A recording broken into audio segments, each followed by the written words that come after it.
si ustedes piensan que Dios Padre es como la mecha, en vez de la semilla que usamos esta mañana, y Dios Hijo como la cera, la luz es precisamente el símbolo bíblico de la presencia del Espíritu Santo. Así que ustedes se imaginan que esa vela encendida desde toda la eternidad representaba la Trinidad, el Padre era la mecha, simboliza la mecha, el Hijo la cera y la luz es el símbolo bíblico de la presencia del Espíritu Santo, que es la vida en Dios. En la plenitud de la vida, de la evolución, Dios decide, como explicábamos esta mañana, participar a todos los seres humanos de su propia vida. Entonces necesitaba un reemplazo de Adán, un reemplazo de la mecha, el padre, que se llamó Adán, y un reemplazo de la cera, que se llamó Eva. Y allí originalmente, como explicábamos, habitaba el Espíritu Santo, que es la vida en Dios. Así que cuando Dios nos creó, nos hizo a su imagen, por ser personas, pero en una relación semejante a la del Padre y el Hijo. Así que ahí habitó el Espíritu Santo. El capítulo 3 del Génesis dice que la tentación entró en el mundo. ¿Cuál es el objetivo de toda tentación? Destruir la semejanza con Dios. ¿Ok? Entonces, si yo te digo una mentira, ¿por qué la mentira es pecado? ¿Porque ofende a Dios?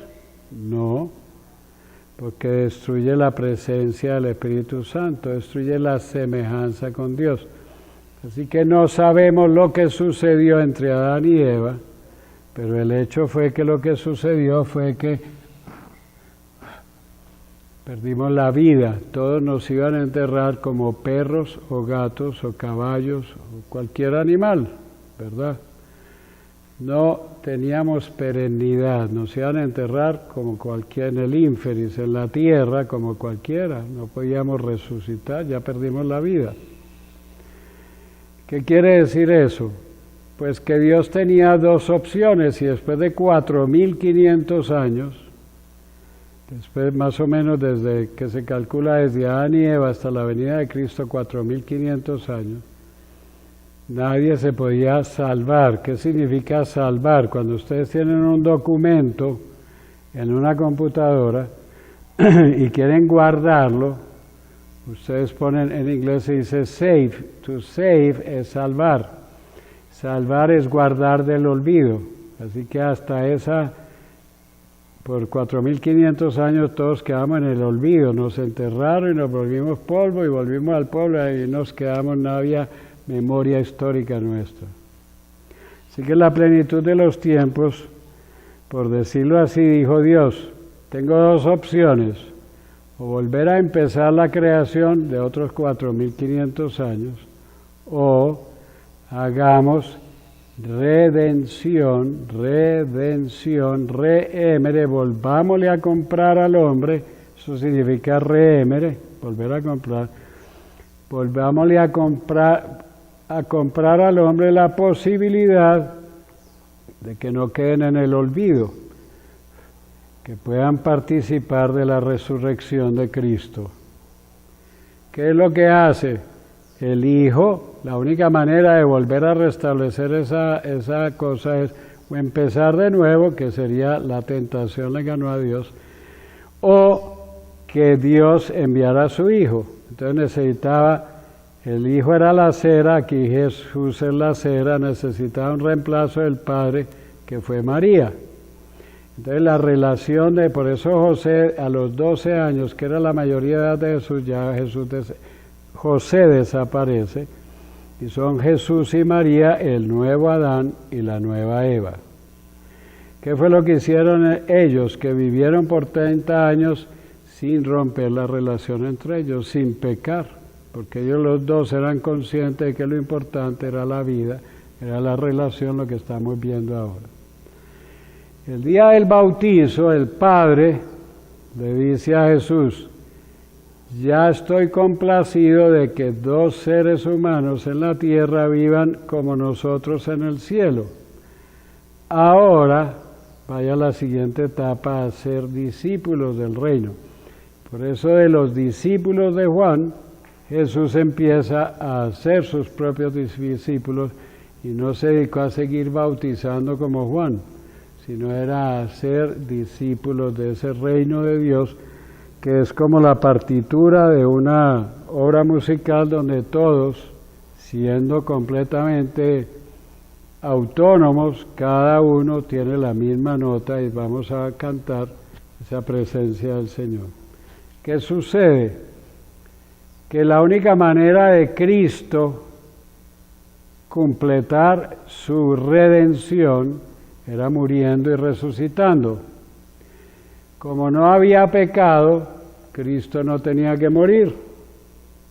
Entonces la única manera como podía morir para poder resucitar era linchado, que fue lo que sucedió cuando él empezó a hablar del reino, que no era el hombre para la ley, sino la ley para el hombre. Lo más importante era el hombre. Dijo, no, es la ley, por eso, además de eso que dijo que era el Hijo de Dios, entonces lo crucificaron y con eso se acabó. Según los enemigos, cuando Cristo resucita, los discípulos que no habían entendido lo que era el reino de Dios, empezaron a decir, ¿qué pasó aquí? ¿De qué se trata? Después de 40 días de estar con ellos, Jesús envía al Espíritu Santo. ¿Qué fue lo que hizo el Espíritu Santo? Recordarles a ellos lo que les había enseñado el reino de Dios, y entonces ese día empezó la iglesia. ¿Por qué? Porque ese día empezaron a bautizar para unir con Juan, y el bautismo reemplazó la circuncisión y fue el rito de iniciación de los cristianos. El compromiso que hacen padres y padrinos de enseñarle al catecúmeno el reino de Dios, para que el reino de Dios se siga extendiendo en todos los rincones de la tierra. Así que todo esto que estamos haciendo aquí no tiene ningún sentido y es simplemente un acto de devoción si Cristo no hubiera resucitado. Porque entonces todos moriríamos como entierra un perro, como entierra un gato o un animal cualquiera, la vaca que nos comemos en la carne, lo que sea. Tenemos la posibilidad de salvarnos. Salvarnos es guardarnos del olvido. De tal manera que si yo inicio mi vida como luz del mundo, cuando yo muera, si fui luz del mundo, la muerte no se lleva nada, porque yo sigo viviendo en la resurrección. Si fui oscuridad del mundo, entonces la muerte se lo lleva todo, porque me mandan al infeliz antes de que viniera la resurrección de Cristo. Así que por eso se pone una vela para celebrar la misa. El altar representa a Cristo. Sobre el altar no debe haber nada. Estas velas están mal puestas. Esas velas no deberían estar en el altar. Debe estar completamente vacía. Esta caja de fósforos tampoco se debería poner ahí. El altar debe estar perfectamente limpio. Lo único que se ha permitido, por razones prácticas, es usar el misal. Pero en las iglesias, por ejemplo en el Vaticano, en vez de poner el libro ahí, hay un estante aquí donde tiene el Papa el libro, o un acólito lo mueve y nunca lo pone sobre el altar. Aquí es muy complicado hacer todo eso, pero entendemos. Entonces la misa, ¿qué es? Es la oración que Cristo da a su Padre diciéndole, aquí están todos los que han hecho acontecer el reino, y por eso mismo han hecho conocer tu nombre en los rincones de la tierra donde esos cristianos están. Y ese es el significado de la misa, es la oración de Cristo al Padre diciéndole, tu reino, tu nombre está siendo conocido, y el Espíritu Santo está teniendo hábitat en cualquier confín de la tierra. Por eso la misa se inicia en el nombre de ese Dios, que es Padre, Hijo y Espíritu Santo. Amén. En la segunda parte de la misa venía la homilía. ¿Qué era la homilía? Los comentarios que hacían, acuérdense que no tenían Biblia. Entonces se sentaban todos en la sala a contar que Pablo, me llegó una carta de Pablo o algo que llegaba de alguien, de alguno de los mártires, entonces lo leían. Y hacían lo que se llama hoy día la homilía, que era compartida, que es lo que vamos a hacer de hoy en adelante. Yo no voy a predicar, sino que ustedes mismos hacen la homilía como el Espíritu Santo los ilumine. En esta primera misa, en esta primera Eucaristía, era para explicarles ese sentido de qué significa la Eucaristía. Y precisamente la lectura que acabamos de hacer lo indica muy sencillo. Para los escribas y fariseos salvarse era cumplir las 611 prescripciones de la ley, de las cuales 365 era de cosas que había que hacer y el resto era de las que no se podían hacer según la ley y las tradiciones de Moisés. Entonces Jesús les dice que con esa cantidad de cosas que imponían, se guardaban la llave del reino, porque ni entraban ellos ni dejaban entrar a los demás. ¿Cuál es esa llave del reino por el cual nosotros participamos de la perennidad de la vida? Ya sabemos que es la Eucaristía. En la última cena, cuando Cristo estuvo con sus discípulos, les dijo, mire, si ustedes quieren saber lo que yo hice con mi vida, sean pan y vino para los demás, sean alimento para la relación con los demás, sean como la vid que se mantiene en unión de sus ramas con el tronco, como explicábamos esta mañana, amándonos los unos a los otros con el mismo amor que Jesús tenía al Padre y que el Padre tenía por Él, porque Jesús nos amó con el mismo amor que tenía a su Padre. Así que lo que hizo en realidad se puede contar en una historia muy sencilla. Había un rey que era muy sabio y tenía mucho dinero. Y resulta que un individuo, un periodista, fue y le dijo, yo quiero que su gente conozca cuál es el secreto de su sabiduría, porque realmente usted ha sido un hombre que todo el mundo lo quiere. Entonces le dijo al periodista, mañana, a las 9 de la mañana, usted va a traer una vela encendida. Y yo le voy a explicar cuál es el secreto de la sabiduría. Y le dijo, sí, hombre, cómo no, mañana estoy, pero dijo, una advertencia, si se le apaga la vela, usted tiene pena de muerte. Y dijo, ¿así es serio eso? Y dijo, sí, señor. De verdad se acepta el reto. Y dijo, bueno, y lo va a pensar. Entonces aguantó la curiosidad, llegó a las 9 de la mañana, y después de 3 días de tour por sus propiedades, el rey le pregunta al periodista, ¿qué te parecieron los lingotes de oro allá en el Banco del Tesoro? Entonces le dijo, sí, estaban bonitos, sí, muy interesante. Y las nenas allá en el área húmeda, las princesas, eso sí, estaban bonitas, sí. ¿Y qué te parecieron los jardines colgantes, colgantes? Y voltea el periodista y dice, señor rey, yo estaba pendiente de que no se me acabara la vela, yo no me podía distraer con eso. Y ese era el secreto de la sabiduría.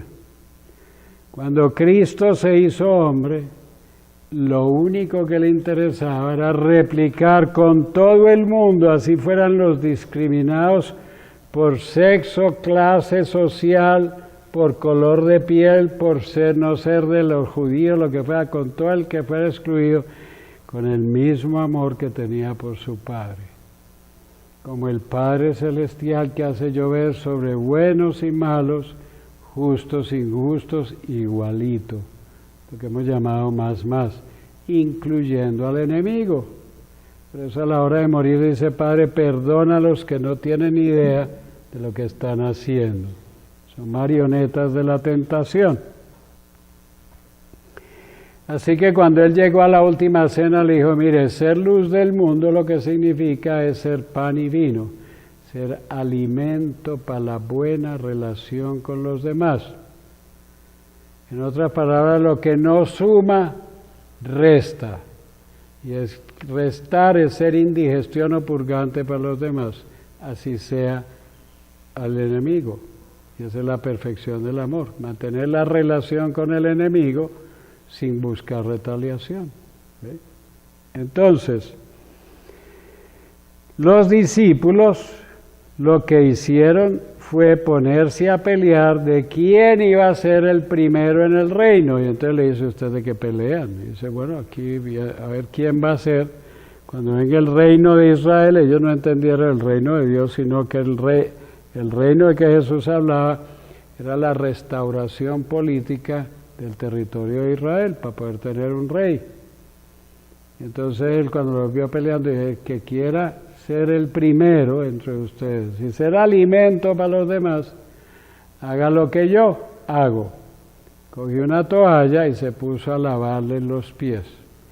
Entonces la gente que no entiende el reino de Dios dice, qué humildad la del Señor. Tengo que arrodillarme ante los demás para servir de la bondad que yo tengo. Ese no era el sentido del lavatorio de los pies. Lo prueba en la narración, la otra narración de Lucas, cuando lo invitaron a casa de un fariseo y no le lavaron los pies y vino una pecadora que no sabemos lo que significaba, no necesariamente era una prostituta, vino una mujer pecadora y empezó a bañarle los pies y él le hace el reclamo al dueño de casa. Llegué a tu casa, me resiste como un cualquiera, tú no me lavas, tú, no tu esclavo. Esa cuestión de que era el esclavo, eso es falso, era el dueño de casa el que hacía el ritual. Entonces, vine a tu casa y tú, no tu esclavo, tú no me lavaste los pies. Tú no me echaste perfume, en cambio ella me ha echado perfume. Y ella me ha dado el beso de la paz. El beso de la paz no se le da a un esclavo al que llega a visitar. Es el dueño de casa que le da la bienvenida al otro y le da el beso de la paz. Así que el ritual significa el que quiera ser el primero de todos, haga lo que yo, trate a los demás como un personaje importante, como si fuera el Papa. Si el Papa viviera en nuestras casas, nadie pelearía. Papa, cuidado, que tú sabes. Tratar a cada personaje como si fuera el personaje más importante del mundo. Y ese es el significado de lo que Jesús dijo, quien se quiera hacer primero, lave los pies, no por arrodillarse ante los demás, sino por darle el tratamiento que se merece en inglés se dice VIP, Very Important Person, y cuando uno va a viajar, tienen la sala ahora VIP para los de bajita clase, VIP para los de Gold, y VIP para los diamantes, y VIP en la una le dan trago, en la otra no, y hacen toda una serie de distinciones. En el reino de Dios no, es tratar a todo el mundo como la tarjeta diamante o la Gold, la que llamen, tratar a todo el mundo como si fuera un personaje importante. ¿Qué significa ese tratar a los demás como personaje importante? Ese es el amor propio de Dios que se traduce en español como misericordia. Pero esa palabra está mal traducida. En el original se conoce la palabra misericordia como splagnizomai. Y dicen los expertos que esa palabra es un término médico, inventado de la medicina de ese tiempo, que cuando una persona tenía un dolor de parto, tenía un splagnizomai, que cuando tenía un infarto, para Pablo el corazón es un splagma, un splagnizomai es un dolor de infarto, un infarto de ver el dolor de alguien. Les voy a poner un ejemplo para que vean, y ese es el amor propio de Dios, de la misericordia. Tratar a todo el mundo como si fuera el personaje más importante en todo el planeta Tierra, tan importante como él, más. Imagínense ustedes que ahora yendo para la ciudad, por la autopista, encuentran ustedes un accidente. ¿Qué vamos a hacer cualquiera que vea un accidente? Hacer los dos primeros del buen samaritano, Hay un accidente, hay una camilla con una sábana, hay un cadáver debajo, y bueno, Señor, dale, Señor, el descanso eterno y brille para él la luz perpetua, y seguimos para adelante. Sin embargo, si ustedes vieran que ese carro es o el de mi papá, el de mi mamá, algún pariente cercano, ¿ok? De una parentela cercana, tu hijo, tu hija, mi mamá, mi papá, mi novio, mi novia, mi mejor amigo, mi mejor amiga, alguien que yo conozco, ustedes no siguen de largo, ustedes tienen lo que se conoce en la Biblia, un esplagnisomai. Ustedes inmediatamente se ponen a la orilla y dicen, mire, ese cadáver que hay creo que es de mi papá, porque ese carro que está ahí con las patas para arriba, todo virado, es las placas de mi papá, ese es mi papá. Entonces tú vas y empiezas a llorar porque era un personaje importante en tu vida. ¿Qué fue lo que hizo el buen samaritano? Tratar a un extraño que no conocía como si fuera su pariente cercano. Lean la parábola, hizo 13 cosas por él y lo llevó a la posada y lo cuidó aquella noche. No se convirtió en enfermero permanente. Lo que hizo fue apoyarlo para que saliera adelante, para que se volviera a parar con nosotros, pero no seguir andando solo por el mundo. Lo puso en contacto con el posadero. Y cuando el posadero le pregunta, pues ¿quién es usted? Pues un señor como cualquiera. Yo lo traté como mi pariente cercano, pero ya él puede volver por sí mismo. Y lo puso en relación con el posadero. Cuando vuelva, yo te pago la diferencia. Eso fue lo que hizo Jesucristo con su encarnación. Tratarnos a todos extraños, porque no participamos de la vida de Dios, como si fuera su propio Padre, con misericordia. Esa es la traducción de misericordia. Misericordia no es en el Evangelio cogerle pena a nadie. A ninguno nos gusta que nos cojan pena, no le cojan pena a nadie. ¿Ok? Así que Jesús lo que hizo fue que nos vio a nosotros y se relacionó con nosotros como un pariente cercano hasta el punto de que fue más allá. No nos puso con el posadero solamente, que son nuestros prójimos más próximos, sino que cuando Él vuelva, los que vivieron, replicaron con sus prójimos la relación del Padre y el Hijo, tratar a todo el mundo como personaje importante, entonces esos van a participar de la perennidad. No les van a poner un delete, borrar. No, Señor, porque yo fui luz del mundo y continúo siendo luz del mundo, como hizo el periodista, dándole prioridad a las personas y no cosificando las personas y personificando las cosas. Así que esa era la devoción al corazón de Jesús, que nosotros, Cristo, replicáramos entre nosotros el amor que Él tenía por su Padre, como el corazón y el pulmón, como la semilla y la tierra, como la mecha y la cera, siendo luz de este mundo y no indigestión o purgante. Vamos a ofrecerle esta misa a María para que su corazón de madre algún día nos vuelva a reunir para siempre en el reino definitivo. Te lo pedimos, Señor. Para la misa se utiliza un mantel que se llama corporal. Gracias. Esto originalmente no era un mantel. Originalmente, como eran las catacumbas y no habían iglesias fijas, en un ángulo de era una tela así, parecida a esta. En este ángulo de aquí se cosían reliquias de los mártires. ¿Cuál es el simbolismo? Que cuando yo digo la misa, no están solamente los que estamos vivos, sino los que ya están en la resurrección de Cristo presentes, que son todos los que nos han precedido en la fe. Así que ese era el símbolo de este papelito, de este trapito que se llama corporal. Hoy día, cuando una iglesia se consagra, en el altar abren un huequito y ponen reliquias de santos que se llama la piedra de Ara. Eso se pone y se cubre, entonces ya no se usan las reliquias, primero porque no hay santos como había antes, ni mártires, y segundo, porque esa era la ceremonia de consagración de una iglesia, era la consagración de la piedra de Ara, no era bendecir el edificio, sino en la piedra de Ara estaba la presencia de los presentes y de los difuntos también, todos juntos.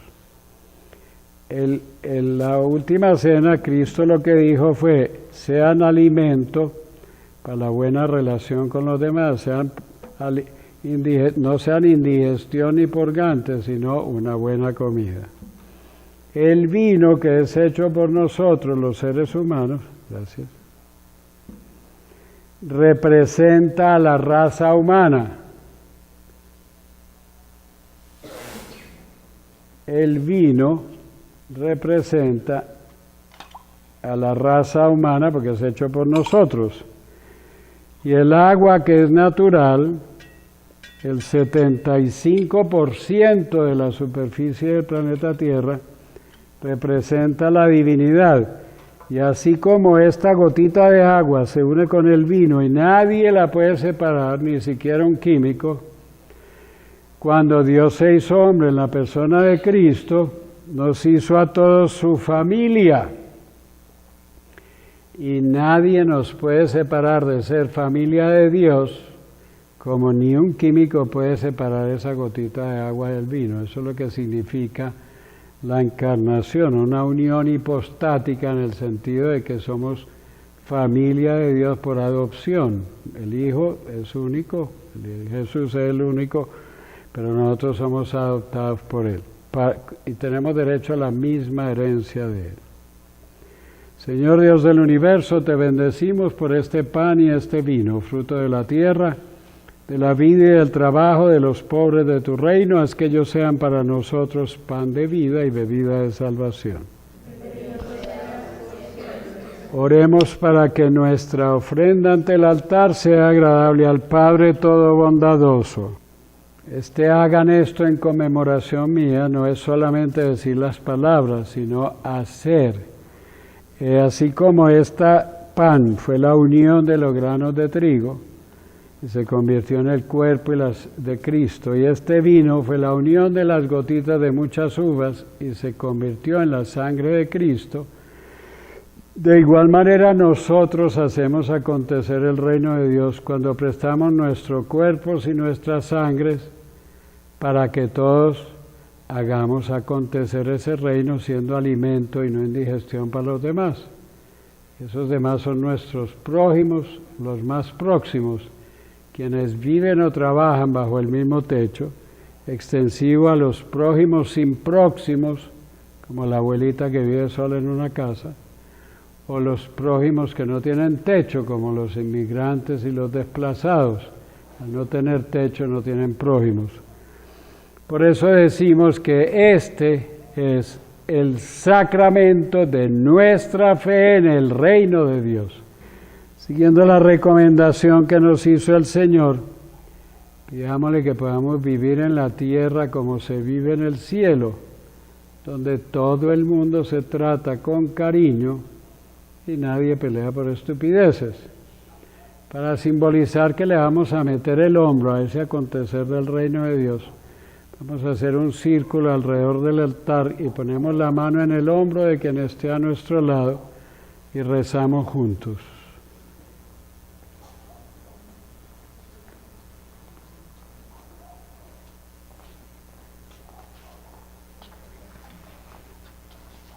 Padre nuestro que estás en el cielo, santificado sea tu nombre, venga a nosotros tu reino.